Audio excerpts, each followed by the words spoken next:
The government inspector, also known as the Inspector General Russian, Revizor, Romanized, Revizor, literally, inspector, is a satirical play by Russian dramatist and novelist Nikolai Gogol. One originally published in 1836, the play was revised for an 1842 edition. Based upon an anecdote allegedly recounted to Gogol by Pushkin, the play is a comedy of errors, satirizing human greed, stupidity, and the political corruption of contemporary Russia. Gogol used the grotesque in his writings, for example in his works, The Nose, The Overcoat, and Nevsky Prospect. These stories, and others such as Diary of a Madman, have also been noted for their proto-surrealist qualities. According to Viktor Sklavsky, Gogol used the technique of defamiliarization when a writer presents common things in an unfamiliar or strange way so that the reader can gain new perspectives and see the world differently.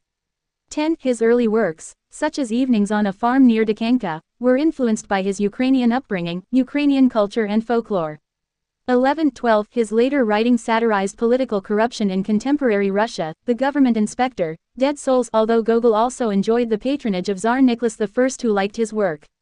13. The novel Taras Bulba, 1835, the play Marriage, 1842, and the short stories, The Tale of How Ivan Ivanovich Quarreled with Ivan Nikiforovich, The Portrait, and The Carriage, are also among his best-known works.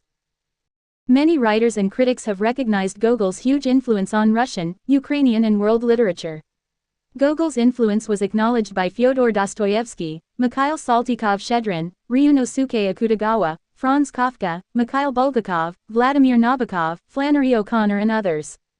1415 Eugene Melchior de Vogue said, "We all came out from under Gogol's overcoat." The dream-like scenes of the play, often mirroring each other, whirl in the endless vertigo of self-deception around the main character, Khlustakov, rendered in some English translations as Hulstakov, who personifies irresponsibility, light-mindedness, and absence of measure. He is full of meaningless movement and meaningless fermentation incarnate, on a foundation of placidly ambitious inferiority. D.S. Mirsky. The publication of the play led to a great outcry in the reactionary press. It took the personal intervention of Tsar Nicholas I to have the play staged, with Mikhail Shchepkin taking the role of the mayor. Nicholas I was personally present at the play's premiere on the stage of the Alexandrinsky Theatre in St. Petersburg on April 19, 1836, concluding that, "There is nothing sinister in the comedy, as it is only a cheerful mockery of bad provincial officials." 3. According to D.S. Mirsky, The Government Inspector is not only supreme in character and dialogue, it is one of the few Russian plays constructed with unerring art from beginning to end. The great originality of its plan consisted in the absence of all love interest and of sympathetic characters. The latter feature was deeply resented by Gogol's enemies, and as a satire the play gained immensely from it. There is not a wrong word or intonation from beginning to end, and the comic tension is of a quality that even Gogol did not always have at his beck and call. 4. In 2014, the play was ranked by The Telegraph as one of the 15 greatest ever written. Early in his career, Gogol was best known for his short stories, which gained him the admiration of the Russian literary circle, including Alexander Pushkin. After establishing a reputation, Gogol began working on several plays. His first attempt to write a satirical play about imperial bureaucracy in 1832 was abandoned out of fear of censorship. In 1835, he sought inspiration for a new satirical play from Pushkin. 2. Do me a favor, send me some subject, comical or not, but an authentically Russian anecdote. My hand is itching to write a comedy. Give me a subject and I'll knock off a comedy in 5 acts, I promise, funnier than hell. For God's sake, do it. My mind and stomach are both famished. Letter from Gogol to Pushkin, October 7, 1835. Pushkin had a storied background and was once mistaken for a government inspector in 1833. His notes alluded to an anecdote distinctly similar to what would become the basic story elements for the government inspector. Crispin arrives in the province, to a fair he is taken for illegible. The governor is an honest fool, the governor's wife flirts with him, Crispin woos the daughter. Pushkin, Full Collected Works, Volume 8, Book 1. Summary. The corrupt officials of a small Russian town, headed by the mayor, react with panic to the news that an incognito inspector will soon be arriving in their town to investigate them. The flurry of activity to cover up their considerable misdeeds is interrupted by the report that a suspicious person had arrived 2 weeks previously from St. Petersburg and is staying at the inn. That person, however, is not an inspector, it is Ivan Alexandrovich Khlustakov in some translations, a foppish civil servant with a wild imagination. They learned that Khlustakov has not been paying for the hotel, just charging to the bill. Moreover, his original travel destination was Saratov Governorate, but for some unknown reason he has been staying in this town for a long time. Therefore, the mayor and his crooked cronies are immediately certain that this upper-class twit is the dreaded inspector.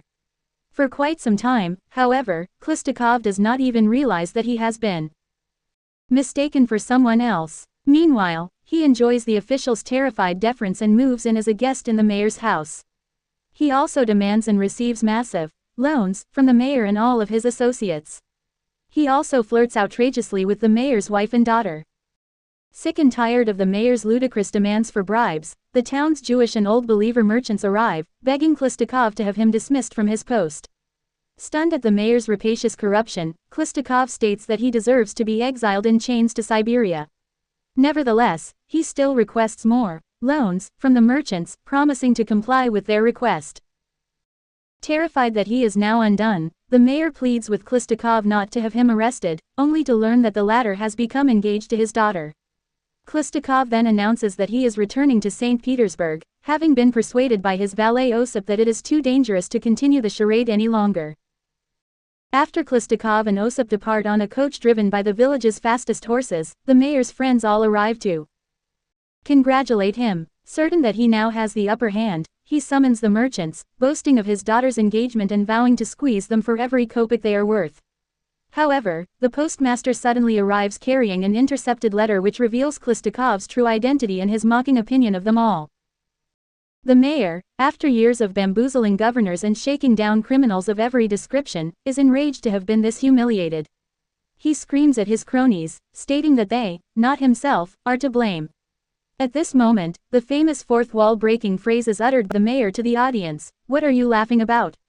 You are laughing about yourselves." While the cronies continue arguing, a message arrives from the real government inspector, who is demanding to see the mayor immediately. Meyerhold's interpretation. Edit.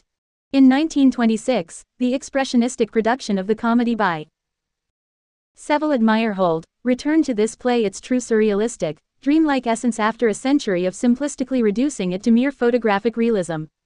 6. Erast Garin interpreted Khlustakov as an infernal, mysterious personage capable of constantly changing his appearance. 7. Leonid Grossman recalls that Garin's Khlustakov was a character from Hoffman's tale, slender, clad in black with a stiff-mannered gait, strange spectacles, a sinister old-fashioned tall hat, a rug and a cane, apparently tormented by some private vision. Meyerhold wrote about the play: "What is most amazing about The Government Inspector is that although it contains all the elements of plays written before it, although it was constructed according to various established dramatic premises, there can be no doubt, at least for me, that far from being the culmination of a tradition, it is the start of a new one. Although Gogol employs a number of familiar devices in the play, we suddenly realize that his treatment of them is new. The question arises of the nature of Gogol's comedy, which I would venture to describe as not so much comedy of the absurd, but rather as comedy of the absurd situation." 8. In the finale of Meyerhold's production, the actors were replaced with dolls, a device that André Belay compared to the stroke of the double cretin axe that chops off heads, but a stroke entirely justified in this case since the archaic, coarse grotesque is more subtle than subtle. 9. The Government Inspector is a satirical stage play by Russian-Ukrainian author Nikolai Gogol, originally published in 1836 and later revised in 1842. Also known as The Inspector General, the play is a comedy of errors based on a supposed anecdote relayed to Gogol by the Russian poet Alexander Pushkin. In a small unnamed Russian town, a young dissolute government clerk, Khlustakov, is mistaken for an awaited government inspector. Khlustakov uses the situation to his advantage, duping the townspeople out of money while enjoying the mayor's free hospitality. Gogol's satirical depiction of government exposes the moral decay and incompetence of those in positions of power. The play has been translated several times across various mediums, including more than a dozen film and theater adaptations, including the most well-known film adaptations, The Inspector General 1949 starring Danny Kaye, and Waiting for Guffman 1997 directed by Christopher Guest. Plot summary. The government inspector takes place in a small Russian province during the 1830s. Act 1 is set inside the mayor's house, where several civic leaders from town have gathered for a meeting. The mayor has invited the judge, the inspector of schools, the chief of police, the warden of charities, and the district physician to inform them that a government inspector is en route from St. Petersburg. The mayor says that the inspector will arrive incognito, with secret instructions to evaluate the local government. The civic leaders are terrified at such a prospect. The mayor frantically orders the officials to do whatever is necessary to cover up the corrupt misdeeds that have taken place in town. As the leaders scramble to hide their corruption, landowning siblings Bobchinsky and Dobchinsky storm in to inform them that a suspicious person from St. Petersburg arrived 2 weeks prior and is staying at the town's inn. When the mayor departs for the inn to meet the person he suspects as the inspector general, his wife Anna and daughter Maria inquire about the inspector. Act 2 is set inside Klistikov's room at the inn. The servant Osip explains that the 23-year-old Klistikov is a low-ranking government clerk who lost all his money gambling and cannot afford to pay for 2 weeks of food and lodging at the inn. When the mayor enters the room, he assumes Klistikov to be the government inspector. The mayor offers to give Klistikov a tour of the various governmental institutions in town. Klistikov is taken to see the prison, which makes him think he is being arrested for failing to pay his bill at the inn. Amid the confusion, the mayor invites Klistikov to stay at his home. Klistikov agrees, unaware that he is mistaken for another man. Act 3 is set in the mayor's home. Anna and Maria anxiously await the inspector's arrival. After the mayor gives Klistikov a robust meal and a view of the hospital, the two enter the house. Klistikov eventually realizes he has been mistaken for the eponymous inspector.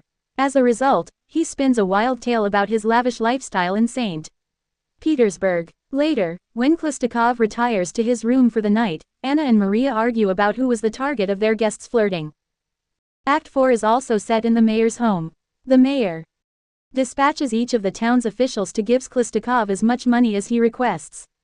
The mayor hopes these bribes will keep Klistikov from reporting them to the authorities. Klistikov takes advantage, soliciting increasing amounts of funds. When the officials depart, Klistikov pens a letter to Tryapichkin, his confidant in St. Petersburg, boasting about how much money he has taken from the town officials. Next, local shopkeepers arrive to talk to Klistikov about the widespread corruption and bribery that happens in town. When they depart, Klistikov flirts with Maria.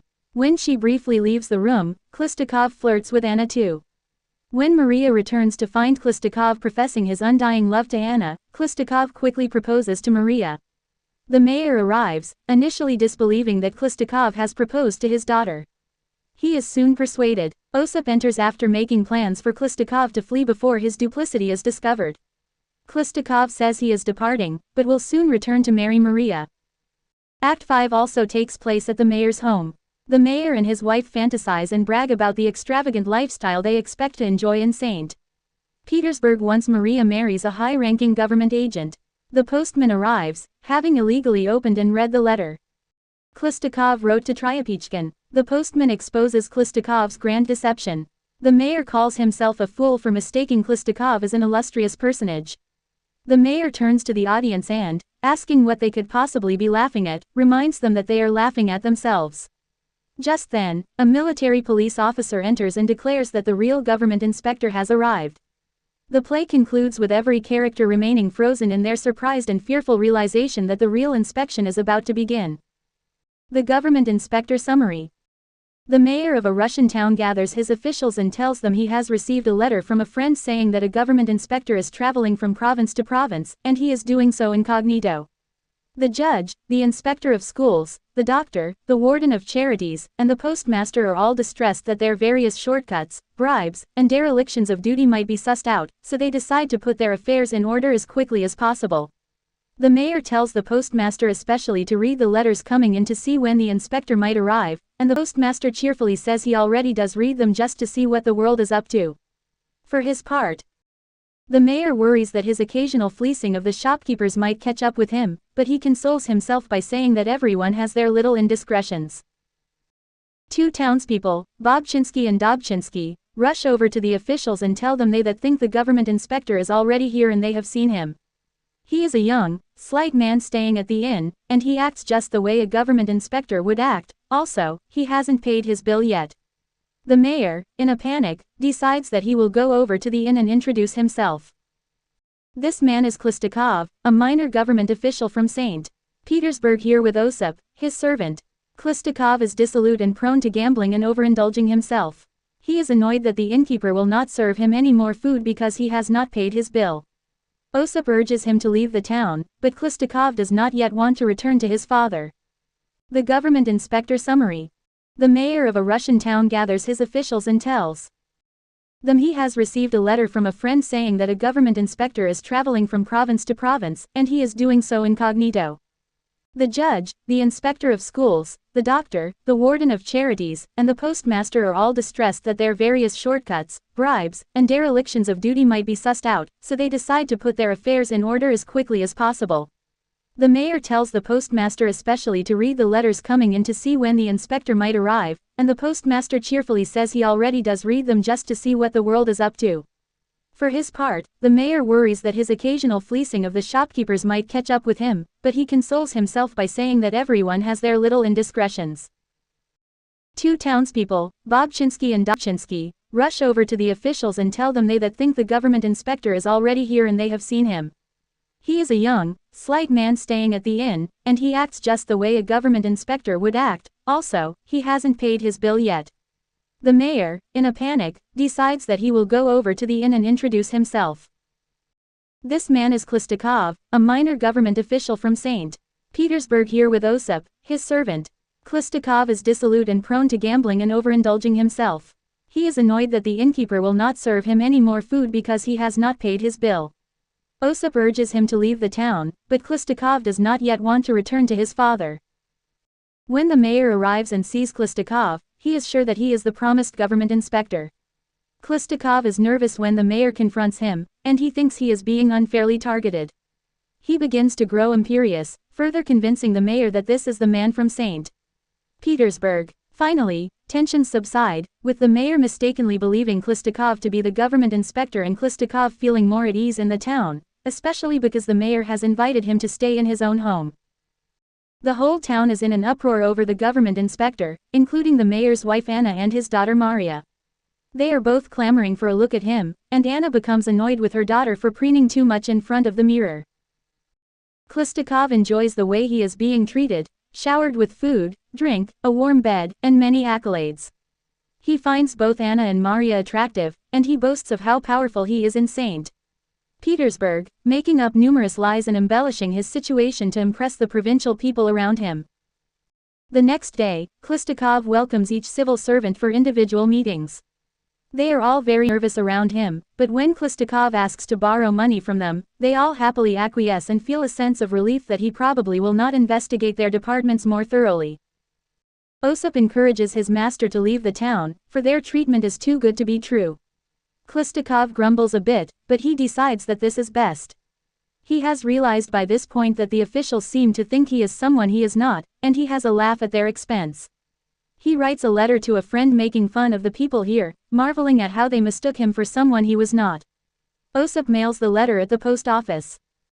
Before he can leave, though, a gaggle of shopkeepers gathers outside the mayor's home to solicit Klistakov's help. He agrees to see them out of curiosity, and they express how terribly the mayor treats them. Two women provide stories of the mayor sending one's husband to the army even though he was not due, and one receiving a public flogging for a crime not committed. Klistakov is sympathetic at first and gives hollow promises to do something for them all, but he eventually grows weary of their whining and orders Osip to get rid of the crowd. Maria comes down to see where her mother is and encounters Klistakov. He flirts incessantly with her and tells her he loves her. He gets on his knees before her, which is the position he is in when Anna bursts in. She is indignant and orders Maria away. Klistakov thinks to himself that Anna is more attractive than her daughter, and he begins to direct his attention to her instead. Maria returns and sees Klistakov begging Anna for her attention, and she is aghast. Klistakov changes course again and says that of course he is here for Maria, who is now relieved and charmed. Anna is glad that her daughter will putatively marry rich. The mayor returns to the house and tells Klistakov, in a fervor, not to believe any of the shopkeepers. He is pleased to learn moments later that his daughter is to marry Klistakov. However, Klistakov tells them he must go on a short journey to see his rich uncle, assuring them that he will be back very soon. He asks the mayor for a bit of traveling money, and the mayor happily assents. They all bid goodbye. The mayor and Anna discuss their glorious new life in St. Petersburg, and the mayor is even more pleased when he addresses his wayward shopkeepers and bullies them into apologizing. The other civil servants come to pay their respects to the newly engaged Maria and her parents, grumbling privately at the mayor's good fortune. The postmaster arrives abruptly with a letter he found sent from Klistakov to his friend in St. Petersburg. In the letter, Klistakov laughs that he has been mistaken for a government inspector, insulting them all and gloating over his good fortune. The mayor and the others are shell-shocked, full of blame and despair. Suddenly, a gendarme appears and announces that an official from St. Petersburg has arrived and requires their presence at the inn immediately. Every person experiences a shock at the same time, and they all freeze into an immobile mute scene. They hold their dramatic positions for a minute and a half. The government inspector character list. The mayor Anton Antonovich Skvoznik D. Mukhanovsky. A typical Russian public servant, he is concerned mostly with appearances rather than actually serving the people. When he hears that a government inspector is coming to town, he orders his civil servants to make their institutions look efficient. He is deeply nervous about being found out for his own bad behavior, which includes bribery and squeezing his shopkeepers too hard. He thinks these are mere indiscretions, though, and is inclined to give himself a pass. When the shopkeepers complain about his various bad deeds, he protests that they are lying. Of course, the mayor himself is also a liar, trying desperately to wine and dine Klistakov and fill his head with inflated and inaccurate accounts of the way his town runs. Ivan Alexandrovich Klistakov. Klistakov is described as a rather slight young man of about 23 years old, with refined features and light, darting eyes. His father supports him, and he refuses to do an honest day's work. He is prone to gambling and cares only for food, amusements, and ladies. He bullies those who do not do what he wants them to do, has no qualms lying and exaggerating, is irresponsible, and fully takes advantage of the situation in the town without giving any thought to anything beyond his own pleasures. He flirts shamelessly both mother and daughter, but he decides he should marry Maria to continue living this life of ease. Anna Andreevna. The mayor's wife and Maria's mother, Anna is attractive, but also gossipy and vain. She desires nothing more than to climb the social ladder. She enjoys Klistakov's flirting with her, but she is equally pleased to let him marry her daughter if it brings the family a wealthy new life in St. Petersburg. Maria Antonovna. The mayor and Anna's daughter, Maria is pretty and less rude than her mother, but still not particularly intelligent.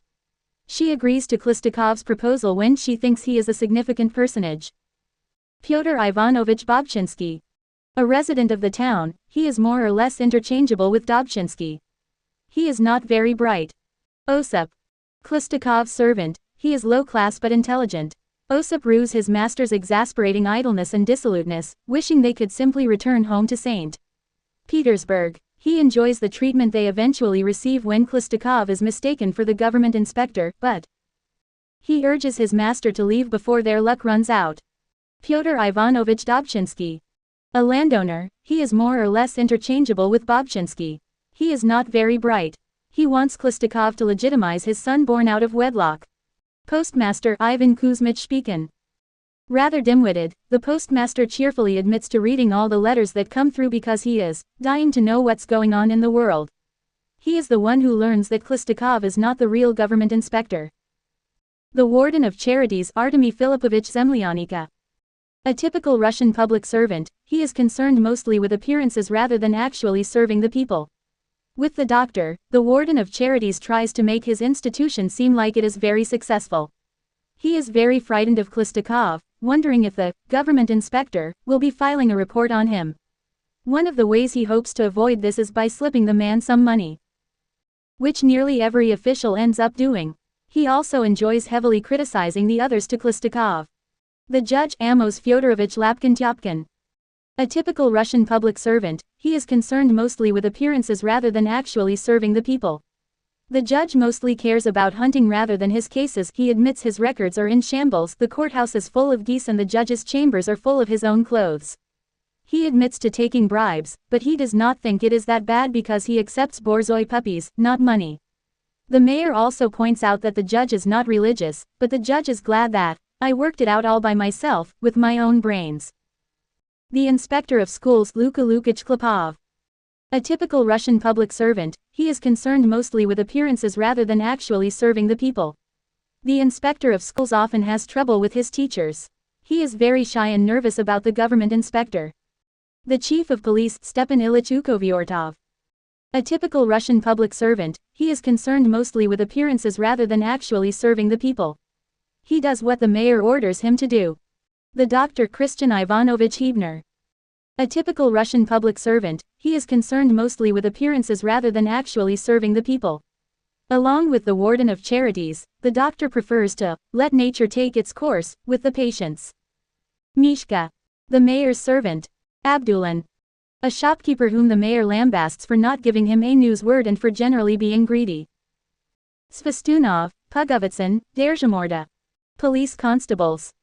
Fevranya Petrovna Poshlyopkina, the locksmith's wife. She comes before Klistakov and claims that the mayor ordered her husband to go away to war when he was supposed to be spared. She hopes that the man will be punished severely. The sergeant's widow. She comes before Klistakov to complain that she was unjustly flogged. Fyodor Andreevich Lulukov, Ivan Lazarevich Rastovsky, Stepan Ivanovich Korobkin. Townsmen and minor officials. When the locals in a small town in Russia learn that an undercover government inspector is coming for a surprise visit, an unfortunate case of mistaken identity sends the village spiraling into a world of panic and greed. The government inspector is often said to be Nikolai Gogol's masterpiece, a comedy of errors that provides clever commentary on the extensive political wrongdoing of Imperial Russia. When it opened, it caused an uproar in the Russian press. Eventually, Tsar Nicholas I had to intervene in order for the production to move forward. Since its premiere in the 1830s, the government inspector has been translated and adapted for many different productions, most notably the Chichester Festival in 2005. The inspiration for the government inspector came from a conversation between Gogol and Alexander Pushkin, another famous Russian writer. Apparently Pushkin had actually been mistaken for a government inspector at one point in his life. He mentioned this to Gogol, who then turned it into a play. Witty, smart and wildly satirical, the government inspector exposes the corruption of a provincial town with biting hilarity. Summary. The mayor of the town, Anton Antonovich, receives a disquieting letter. A friend writes that an inspector is coming to visit the province and particularly his district. The inspector will probably travel incognito. The friend advises the mayor to clean up the town and hide evidence of any bribes that might discredit him. The mayor in haste calls a meeting of the local dignitaries and instructs them how to make a good impression on the official from the capital. Zemlyanika, the hospital manager, is advised to put clean nightcaps on the patients and take away their strong tobacco for a time. The manager is thoughtful. He always proceeds on the theory that if a patient is going to die, he will die anyway. He decides, however, to clean up both the patients and the hospital and to put up a sign in Latin over each bed to tell the patient's malady. Lapkin Tyopkin, the judge, spends most of his time hunting. He keeps a whip and other sporting equipment in his courtroom, and in the vestibule the porter keeps a flock of geese. His assessor always smells of liquor. Amos protests that the assessor was injured as a baby and has smelled of brandy ever since. Anton suggests that he eat garlic to cover the smell. Lipov, the head of the school, is advised to cover up the more obvious foibles of his teachers. The one with a fat face, for instance, always makes horrible grimaces when a visitor comes and pulls his beard under his necktie, and the history teacher jumps on his desk when he describes the Macedonian Wars. Piqued by a recital of their weaknesses, the others turn on the mayor and remind him that he takes monetary bribes and only recently had the wife of a non-commissioned officer flogged. During the wrangle the postmaster comes in to see if they have any news of the inspector's arrival. The mayor advises the postmaster to open all letters in an attempt to discover who the inspector might be and when he will arrive. The advice is superfluous, for the postmaster always reads all the letters anyway. Two squires of the town, Bobchinsky and Dobchinsky, rush in with exciting news. A mysterious stranger, obviously a high-born gentleman, is at that moment lodging in the local inn, and he has been there a fortnight. His servant let it out that his master is from St. Petersburg. Sure that the stranger is the inspector, the company trembles to think what he might already have learned. They scatter to repair any damage they can. At the inn Osip lies on his master's bed and ruminates on the peculiarities of gentlefolk. His gentleman is always gambling, always broke, always selling his clothes to get funds. They are stuck in this wretched inn because there is no money to pay their bill. At this point, Ivan Alexandrovich Khlestakov bursts in, loudly calling for supper. When the waiter is summoned, he insolently refuses to serve Khlestakov until the guest pays his bill.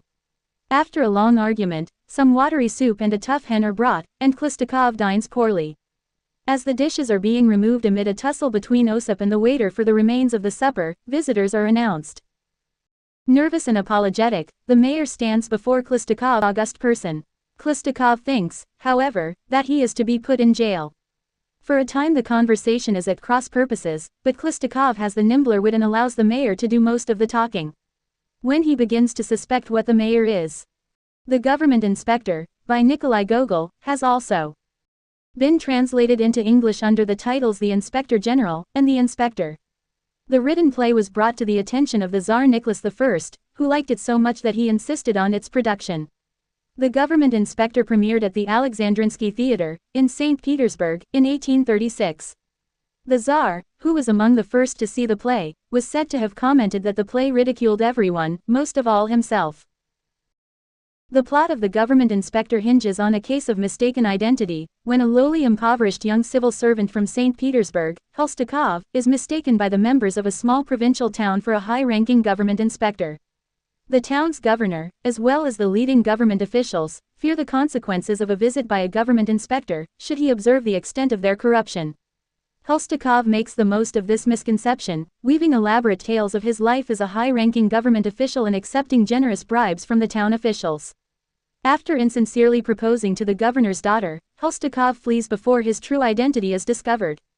The townspeople do not discover their mistake until after he is long gone and moments before the announcement of the arrival of the real government inspector. The government inspector ridicules the extensive bureaucracy of the Russian government under the Tsar as a thoroughly corrupt system. Universal themes of human corruption and the folly of self-deception are explored through this drama of Russian life. The governor's famous line, as he turns to address the audience directly, "What are you laughing at? You are laughing at yourselves," illustrates this theme, which is summed up in the play's epigraph, "If your face is crooked, don't blame the mirror." The Government Inspector Revizor, translate Revizor, also known as the Inspector General, is an 1836 play by Nikolai Gogol. It satirizes greed, vanity, and rampant corruption in the Russian Empire. The plot revolves around a lowly civil servant, Khlestakov, who is mistaken for a government inspector by the corrupt officials of a provincial town. The officials flatter and bribe Khlestakov, hoping he will turn a blind eye to their maladministration. The play was allegedly based on an anecdote Pushkin related to Gogol. Gogol had caught the attention of and befriended Pushkin after publishing his first collection of short stories. In 1835, Gogol wrote to Pushkin asking for inspiration for a comedic play. Pushkin is said to have shared with Gogol his experience of being mistaken for a high-ranking official while staying at an inn in a remote town. Literary scholar Viktor Ehrlich has called The Government Inspector the greatest comedy in the Russian language and one of the finest ever written. In 2014, The Telegraph ranked it as one of the best 15 written. 1. Synopsis. Khlestakov, a low-ranking civil servant, arrives in a small town. The town's corrupt officials mistake him for the government inspector expected to visit incognito. They scurry to cover up their misdeeds while bribing Khlestakov, hoping he will ignore their maladministration. Khlestakov takes advantage of the situation, resulting in a comedy of mistaken identity. 2. Story summary. The corrupt officials of a small town receive news that a government inspector will be visiting incognito. They start to panic and hurry to hide evidence of their wrongdoings. When they hear that a suspicious person has arrived from St. Petersburg and is charging his hotel bills to the crown, they assume he is the inspector. However, that person is actually Khlestakov, a low-ranking civil servant. Not realizing that he has been mistaken for someone else, Khlestakov is invited to stay at the mayor's house and flirts with his daughter, Maria. He enjoys the officials' generous hospitality and takes bribes from them. When Khlestakov realizes what has happened, he spins elaborate stories about his life as a high-ranking government official. He also proposes to Maria. The village merchants urge Khlestakov to dismiss the mayor for demanding bribes. Khlestakov promises to oust the corrupt mayor while pocketing more bribes from the merchants. The mayor learns that his daughter is engaged to Khlestakov and is pleased. Khlestakov then announces that he is returning to St. Petersburg. His servant Osip had advised him to leave the town before his cover is blown. After Klistikov's departure, the mayor boasts about his daughter's engagement with the inspector to the merchants. However, the postmaster arrives with an intercepted letter from Klistikov exposing his true identity and low opinion of the town officials. Outraged at having been tricked, the mayor blames his cronies for the mishap.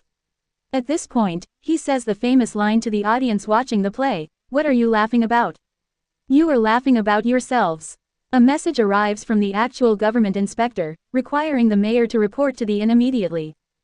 Characters: Anton Antonovich the mayor, Anna Andreevna his wife, Maria Antonovna his daughter, Luka Lukich Klopov the director of schools, Madame Klopov his wife, Amos Fyodorovich Lapkin-Tyopkin a judge, Artemy Filipovich Zemlyanika charity commissioner and warden of the hospital, Ivana Kuzmich Shpyokin the postmaster, Ivan Alexandrovich Klistikov a civil servant, Osip his servant, Pyotr Ivanovich Dobchinsky and Pyotr Ivanovich Bobchinsky two gentlemen, Dr. Christian Ivanovich Hubner a doctor, Korobkin an official, Madame Korobkin his wife, Ukharviotov a police superintendent, Police Constable Pugovkin, Abdulin a shopkeeper, another shopkeeper, the locksmith's wife, the sergeant's wife, Mishka the mayor's servant, waiter at the inn.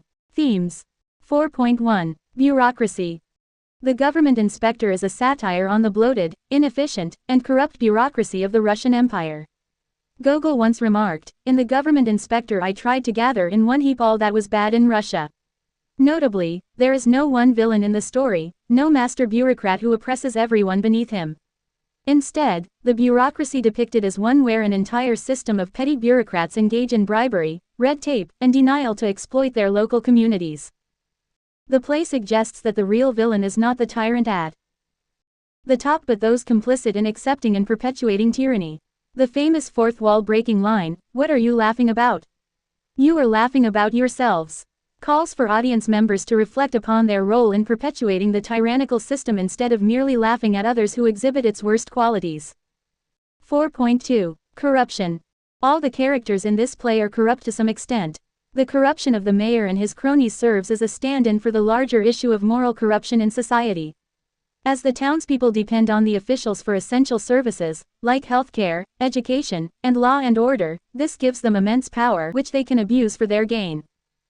The government inspector suggests reforming a corrupt system is not as simple as removing a corrupt leader. When Klistikov asks the townspeople what should be done about the corruption in the town, they tell him that the mayor should be sent to Siberia.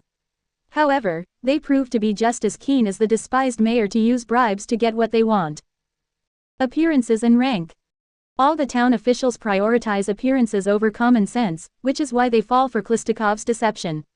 When Dobchinsky and Bobchinsky first meet Klistikov at the inn, they mistake him for the inspector general as he runs up a huge restaurant bill, which they reason only a high-ranking official would do. Klistikov's good looks and well-dressed appearance also attracted the attention of the two gentlemen and made them inquire about him. Even when the mayor's daughter, Maria, points out that Klistikov's stories do not make sense, they dismiss her concerns as they have already been taken in by his fashionable dress and refined manners. Klistikov is obsessed with appearances himself, being unwilling to sell his fine clothes even when he is hungry. Apart from appearances, the town officials are preoccupied with rank. Their desire for rank overwhelms their ability to think rationally. Thinking that Klistikov is a high-ranking official, the townspeople are easily intimidated by him and are anxious to please him. Klistikov flirts with the mayor's daughter while promising him a place in the Tsar's retinue. The mayor is so obsessed with rising in rank that he ignores the inconsistencies in Klistikov's stories about his life as a high-ranking official.